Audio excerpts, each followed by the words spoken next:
এখানে যারা প্রাণ দিয়েছে রমনার ঊর্ধ্বমুখী কৃষ্ণচূড়ার তলায়, যেখানে আগুনের ফুলকির মতো এখানে ওখানে জ্বলছে অসংখ্য রক্তের ছাপ, সেখানে আমি কাঁদতে আসিনি। আজ আমি শোকে বিহ্বল নই, আজ আমি ক্রোধে উন্মত্ত নই, আজ আমি প্রতিজ্ঞায় অবিচল।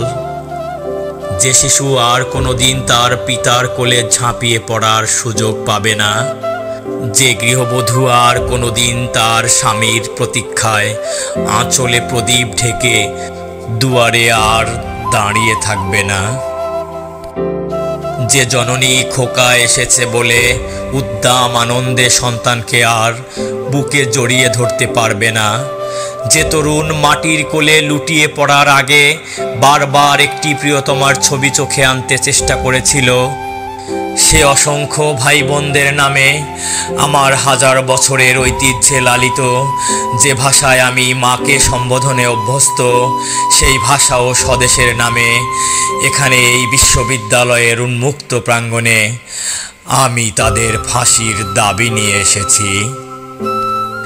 ওরা 40 জন কিংবা আরও বেশি যারা প্রাণ দিয়েছে ওখানে রমনার রৌদ্রদগ্ধ কৃষ্ণচূড়ার গাছের তলায়, ভাষার জন্য, মাতৃভাষার জন্য, বাংলার জন্য, যারা প্রাণ দিয়েছে ওখানে একটি দেশের মহান সংস্কৃতির মর্যাদার জন্য, আলাওলের ঐতিহ্য, রবীন্দ্রনাথ, কায়কোবাদ, নজরুলের সাহিত্য ও কবিতার জন্য,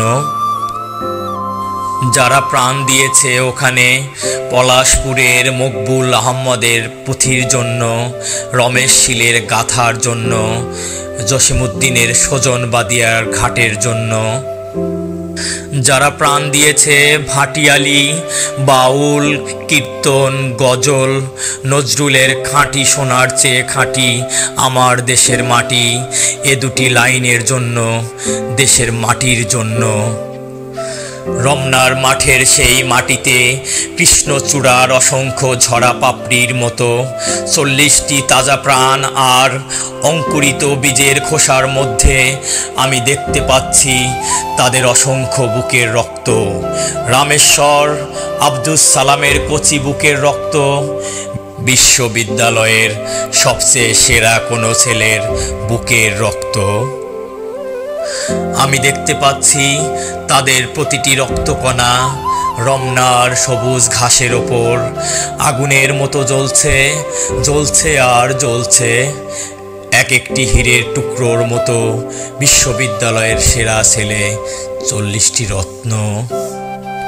বেঁচে থাকলে যারা হতো পাকিস্তানের সবচেয়ে মূল্যবান সম্পদ, যাদের মধ্যে লিঙ্কন, রকেল্লা, আরাগ, আইনস্টাইন আশ্রয় পেয়েছিল, যাদের মধ্যে আশ্রয় পেয়েছিল শতাব্দীর সভ্যতার সবচেয়ে প্রগতিশীল কয়েকটি মতবাদ। সেই 40টি রত্ন যেখানে প্রাণ দিয়েছে আমরা সেখানে কাঁদতে আসিনি। যারা গুলি ভর্তি রাইফেল নিয়ে এসেছিল ওখানে, যারা এসেছিল নির্দয়ভাবে হত্যা করার আদেশ নিয়ে, আমরা তাদের কাছে ভাষার জন্য আবেদন জানাতেও আসিনি। আজ আমরা এসেছি খুনি জালিমের ফাঁসির দাবি নিয়ে। আমরা জানি তাদের হত্যা করা হয়েছে, নির্দয়ভাবে ওদের গুলি করা হয়েছে। ওদের কারো নাম তোমারই মতো ওসমান, কারো বাবা তোমারই বাবার মতো হয়তো কেরানি, কিংবা পূর্ব বাংলার নিভৃত কোণে গাঁয়ে কারো বাবা মাটির বুক থেকে সোনা ফলায়, হয়তো কারো বাবা কোনো সরকারি চাকুরে। তোমারই আমারই মতো যারা হয়তো আজকে বেঁচে থাকতে পারত, আমারই মতো তাদের কোনো একজনের হয়তো বিয়ের দিনটি পর্যন্ত ধার্য হয়ে গিয়েছিল, তোমারই মতো তাদের কোনো একজন হয়তো মায়ের সদ্যপ্রাপ্ত চিঠিখানা এসে পড়বার আশায় টেবিলে রেখে মিছিলে যোগ দিতে গিয়েছিল। এমন এক মূর্তিমান স্বপ্নকে বুকে চেপে জালিমের গুলিতে যারা প্রাণ দিল, সেই সব মৃত্যুর নামে আমি ফাঁসি দাবি করছি। যারা আমার মাতৃভাষাকে নির্বাসন দিতে চেয়েছে তাদের জন্যে আমি ফাঁসির দাবি করছি। যারা এই মৃতদেহের ওপর দিয়ে ক্ষমতার আসনে আরোহণ করেছে সেই বিশ্বাসঘাতকদের জন্য আমি ওদের বিচার দেখতে চাই। খোলা ময়দানে সেই নির্দিষ্ট জায়গাতে শাস্তিপ্রাপ্তদের গুলিবিদ্ধ অবস্থায় আমার দেশের মানুষ দেখতে চায়। পাকিস্তানের প্রথম শহীদ এই 40টি রত্ন, দেশের 40 জন সেরা ছেলে, মা, বাবা, বউ আর ছেলে নিয়ে এই পৃথিবীর কোলে এক একটি সংসার গড়ে তোলা যাদের স্বপ্ন ছিল আইনস্টাইনের বৈজ্ঞানিক তত্ত্বকে আরও গভীরভাবে বিশ্লেষণ করার, যাদের স্বপ্ন ছিল আণবিক শক্তিকে কিভাবে মানুষের কাজে লাগানো যায় তার সাধনা করার,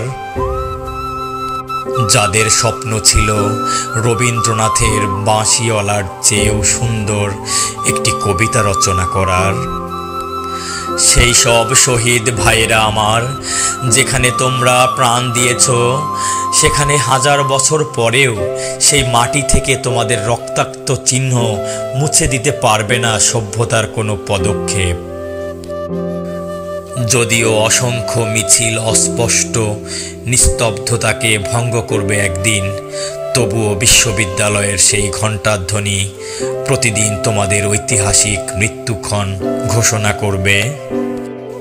যদিও আগামীতে কোনো ঝড় ঝঞ্ঝা বিশ্ববিদ্যালয়ের ভিত্তি পর্যন্ত নাড়িয়ে দিতে পারে, তবুও তোমাদের শহীদ নামের ঔজ্জ্বল্য কিছুতেই মুছে যাবে না।